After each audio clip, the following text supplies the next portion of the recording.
Tadi KPK berbicara soal apa yang kondisi saat ini. Rektor UIN bicara apa yang seharusnya tidak boleh dilakukan. Tetapi sesungguhnya kalau kita mau berharap pemberantasan korupsi dan orang-orang yang memang mampu membentengi diri dari korupsi adalah bapak-bapak semua yang ada di sini, bapak ibu yang ada di sini. Yang godaannya paling besar, saya membayangkan Pak Wamen ini godaannya paling besar nih. Yang ada di sini Direktur Jenderal Pajak dan juga pemimpin daerah, wali kota yang memimpin dan mengelola kota. Mas Bima Arya 7 bulan jadi wali kota Bogor. Ngaku deh, sudah mulai frustasi kan? Tadi ngomongnya frustasi, bisik-bisik. Jadi kalau 7 bulan ini dijadikan judul film pendek, Nana, judulnya 7 bulan rasanya 7 tahun. Saya sebelum terjun ke politik praktis dan jadi wali kota, bertahun-tahun jadi pengamat politik. Dulu ketika jadi pengamat, lihat di TV ada politisi atau kepala daerah ngomong, rasanya pengen nimpuk, ngomong aja kapan kerjanya. Sekarang saya kalau melihat pengamat ngomong, rasanya pengen nimpuk, ngomong aja, berat tau gak gitu. Tapi bukan performer maksudnya, bukan. Ini guru bangsa, bukan hanya pengamat, ini guru bangsa. Karena memang saya mengalami hal yang menurut saya luar biasa selama 7 bulan ini. Banyak hal-hal yang sudah bisa diprediksi dulu, tetapi banyak sekali hal-hal yang saya tidak sangka serumit, separah, atau kalau dalam bahasa yang sangat populer TSM, terstruktur, sistematif, dan masif. TSM. Godaan itu datang bahkan sejak sebelum proses pilkada. Bohir datang menawarkan dana, ada yang lisan dan menarik, ada yang tertulis kalau menang nanti ini begini gitu. Saya iseng pengen tahu. Jadi dari mulai kita mau maju saja udah ada yang invest. Satu.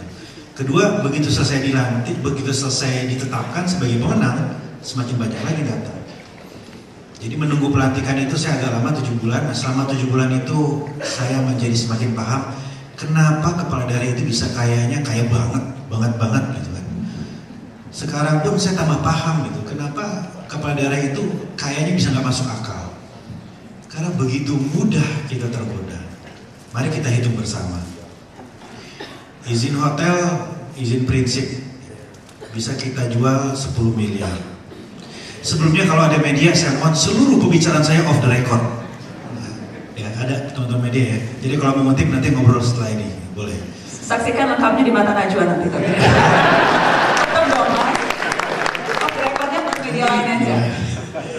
Jadi izin prinsip hotel katanya bandrolnya 10 miliar. Perumahan-perumahan biasa mungkin bisa 1-2 gitu ya. Kemudian ada potongan-potongan dalam semua proyek-proyeknya.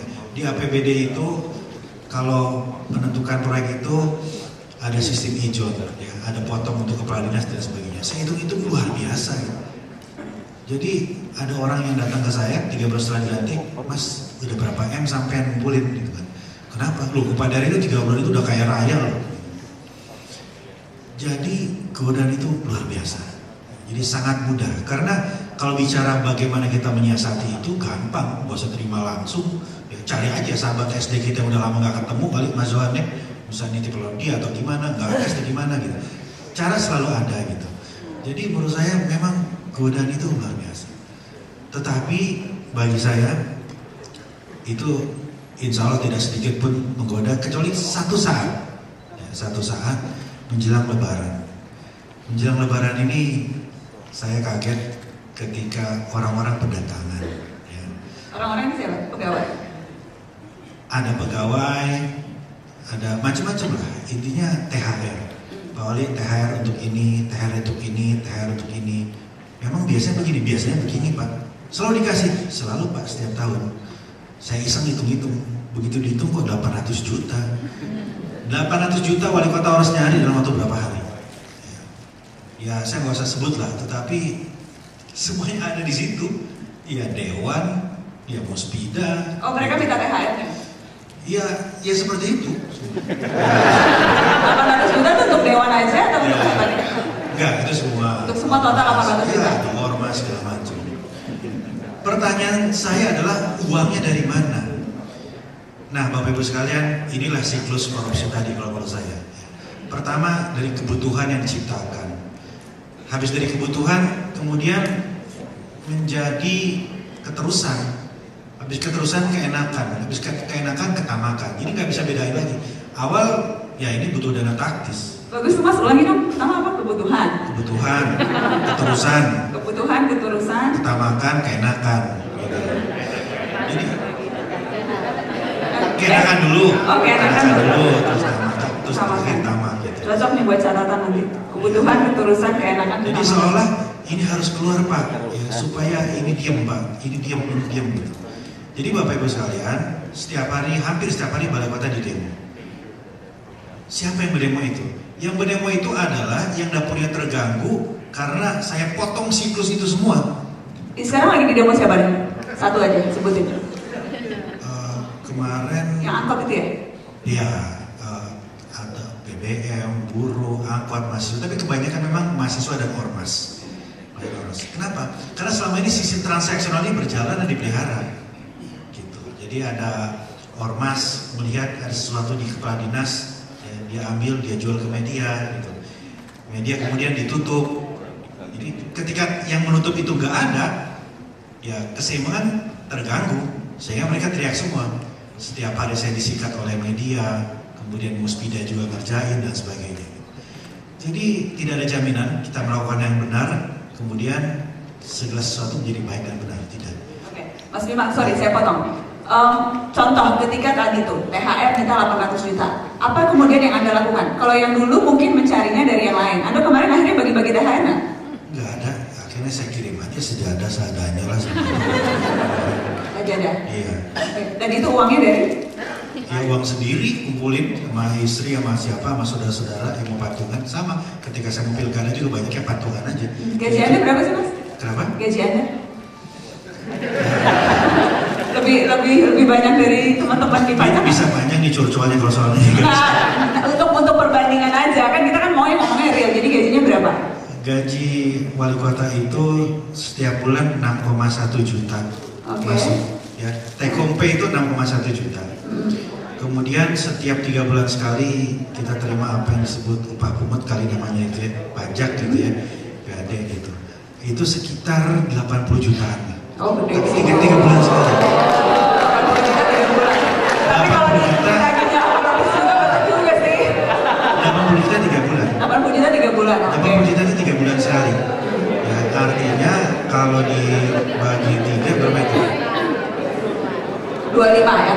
25 juta tambah 6 juta, 30-an juta. Ya, kira-kira 30 juta. Ya kecil sih, 30 juta. Kalau pajaknya berapa sih Pak rata-rata Pak? Kalau di sini gajinya? Hah? 20-an juta. Kecil banget tuh masih kita gini-gini. Berapa 15-an 20 gitu ya? Jadi gini. Gak nyampe? Oke. Tapi saya mau cerita dulu. Gaji itu tidak kecil. Tidak kecil, sangat cukup untuk hidup normal. Sangat cukup alhamdulillah untuk hidup normal. Tapi tidak bisa untuk operasi-operasi kegiatan politik. Kalau untuk sekedar hidup biasa, nyekolahin anak, ya untuk makan ada, apalagi ditambah kita kan juga dibantu untuk tunjangan-tunjangan yang lain. Tunjangan maksudnya kayak bensin dan sebagainya. Cukuplah gitu. Tapi tidak bisa kaya dan pasti tidak bisa untuk memberikan dana taktis tadi. Jadi sedangkan setiap hari ya, proposal yang masuk di meja itu banyak banget, mulai dari sunatan, kemudian kawin, ya macam-macam lah, banyak banget dan itulah menjadi sumber dana taktis tadi. Baik, saya ingin kasih tepuk tangan buat wali kota Bogor. Kasihan juga ya kalau pegawai, kalau pejabat publiknya memang dirundung masalah yang seperti itu. Ya, jadi saya pernah menghadiri sebuah acara di mana ada gubernur, ada bupati, ada wali kota juga dan seseorang gubernur mengeluh bagaimana Pak Tuhan dari saya cuma 8,5 juta per bulan. Kemudian tunjangan sekitar lebih mirip lah, sekitar 30-40 juta. Pertanyaan saya untuk dia, kenapa kok Anda begitu bernafsu gitu? Untuk orang berbondong-bondong untuk menjadi wali kota. untuk menjadi bupati, untuk menjadi gubernur. Tadi diceritakan oleh Mas Arya betapa peluang untuk tergoda itu sangat besar gitu. Soal perizinan aja yang Kerawang yang kita tangkap satu lahan ya, Anda bisa bayangkan satu lahan perizinan itu bisa sampai 5-6 miliar satu lahan, satu perizinan. Bagaimana dengan perizinan yang lain? Dari hotel lah yang disebut soal hotel di Bogor banyak izin-izin yang kalau kita tergoda tadi yang seperti itu sangat kaya raya, sehingga menjadi make sense bahwa orang itu berbondong-bondong ingin jadi wali kota, ingin jadi bupati, ingin jadi gubernur, karena di sana sumber dana yang tak terbatas menurut saya, apalagi daerah-daerah yang punya natural resources, ya, daerah-daerah yang yang punya hutan yang cukup luas gitu. Dan hasil kajian kita beberapa waktu lalu menjelang pilkada, Prof. Komarudin, itu banyak KP-KP yang dijual oleh si incumbent ini. Untuk apa? Untuk biaya running itu. Saya nggak tahu Mas Sarah ini habis berapa waktu running jadi wali kota ya. Kalau habis berapa Mas? Langsung aja Mas. Keluarga mau berarti keluarga dia kaya-kaya. Waktu mau maju itu banyak senior-senior politisi bilang kalau mau maju di kota Bogor minimal 20 M lah lo siap. 20 M. Katanya begitu. Habisnya? Gitu. Habisnya ya jauh lah, seperempat pun saya kira enggak. Dan waktu itu memang menangnya tipis banget, cuma beda berapa suara? Beda 1.744 suara. Sangat tipis. Jadi tadi kekuasaan apalagi ada otonomi daerah. Anda kemarin dari kasus Kabupaten Bogor yang menukar kawasan hutan. Satu kawasan itu Nana itu bisa berharga sampai 5-6 miliar. Itu rekomendasi loh, hanya sebatas satu kertas rekomendasi bahwa daerah itu memang bisa diperuntukkan untuk peruntukan lain yang kita tangkap waktu kasus kawasan hutan. Artinya begitu menggiurkan memang untuk jadi wali kota, bupati bahkan gubernur. Karena itu seorang pengamat pun juga tertarik menjadi wali kota Bogor kan, karena begitu ininya ingin mengabdi menjadi lebih besar ya. Bukan karena ingin dapat yang lebih besar, tapi ingin mengabdi yang lebih besar. Artinya kalau dari modus operandi kalau banyak akal yang dilakukan oleh bupati, wali kota, dan gubernur yang ditanggung KPK. Ada yang mengakali dana bansos itu dibesarkan sama dia di dalam, karena sebenarnya sangat luas. Ya. Kemudian juga ada yang akal-akalan, ada yang pernah kita tangani kasus dana untuk penerimaan tamu itu di Garut kalau nggak salah, itu untuk beli jeruk itu sampai berapa ratus juta gitu.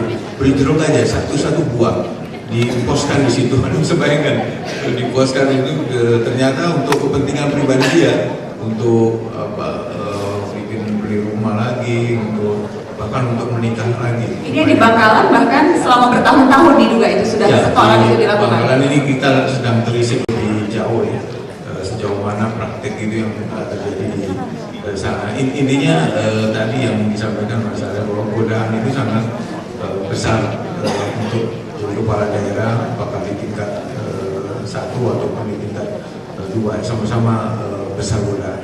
Tergantung kita, menurut saya sih. Orang jujur itu tidak dikatakan saya jujur. Saya malah nggak percaya kalau ada orang ngomong saya jujur. Saya malah nggak percaya. Jujur itu dilaksanakan gitu. Seperti yang simbol-simbol yang seperti begini untuk hasil yang anti korupsi. Nggak perlu slogan-slogan. Kita sudah penuh dengan bahasa slogan. Ada yang berkampanye katakan tidak pada korupsi. Seminggu kemudian ditangkap oleh KPK. Akhirnya Partai Demokrat. Enggak, saya nggak mau. Apa saya ngomong? Jadi stop sudah saya slogan-slogan. Anda menjadi baik, Anda menjadi koruptor atau tidak menjadi koruptor, itu effortnya sama. Tidak ada yang bilang bahwa untuk menjadi baik itu lebih berat, sama saja. Untuk jadi jahat atau jadi baik sama-sama effortnya. Untuk jadi koruptor musuhnya banyak, untuk jadi baik melawan koruptor juga musuhnya tidak sedikit. Kami di KPK juga banyak musuhnya. Sama dengan Anda kalau jadi koruptor juga musuhnya banyak. Jadi tinggal diri kita masing-masing percaya untuk menjadi baik ataukah untuk menjadi buruk. Godaan-godaan yang tadi disampaikan itu KPK nggak tahu. Kalau misalnya KPK tahu semuanya, tinggal seperti Pak Komarudin sampaikan, kita di dalam diri kita ini mau nggak kita menafkahi rakyat kita dengan barang haram tadi. KPK nggak akan tahu, Pak. Apalagi sampai menjangkau ke Jangan ngomong gitu, Mas. daerah. Nanti malah kesempatan KPK nggak tahu. Oh iya, oke. Akan tahu tapi Tapi sesekali juga jangan menganggap KPK tidak memonitor gitu. Kadang-kadang KPK memonitor. Jauh dari Jakarta juga kalau kita tangkap juga. Jadi, dan KPK tidak bahkan di tempat-tempat yang ada kejadian yang menurut saya mindset bahwa KPK itu tadi perlu juga libur dan tidur gitu ya. Ada maklar hakim yang kemudian diingatkan oleh istrinya, jangan ketemu dengan seseorang ini karena mau ada transaksi. Si yang ditangkap ini seorang hakim mengatakan, nggak mungkin, sekarang kan malam takbiran, kita masih libur. Itu ternyata tidak. Malam takbiran ditangkap dan saya juga nggak pulang lebaran, jadi malam takbiran itu mungkin tertangkapnya seorang hakim di. iya. Meskipun breaking news kita nggak libur Ya, juga. makanya ya itu tadi bahwa KPK bisa ada di mana-mana, tapi tentu itu kembali ke kita masing-masing ya. KPK nggak mungkin bahkan di hotel-hotel yang mewah katanya KPK mungkin bisa masuk ke situ. Ada anggota DPR kita tangkap di Rizaltan waktu itu ya, sedang bertransaksi di sebuah kafe. Dia nggak menyadari bahwa di sebelah dia itu orang KPK. Dia cerita macam-macam itu, begitu transaksi terjadi lalu ditangkap oleh KPK di luar menjelang parkiran. Malah dia udah diikuti sejak di kafe di sebuah hotel. Jadi KPK itu bisa ada di mana-mana. Jadi ya cukup hati-hati juga gitu ya. Di peringatan ya. Tepuk tangan dong untuk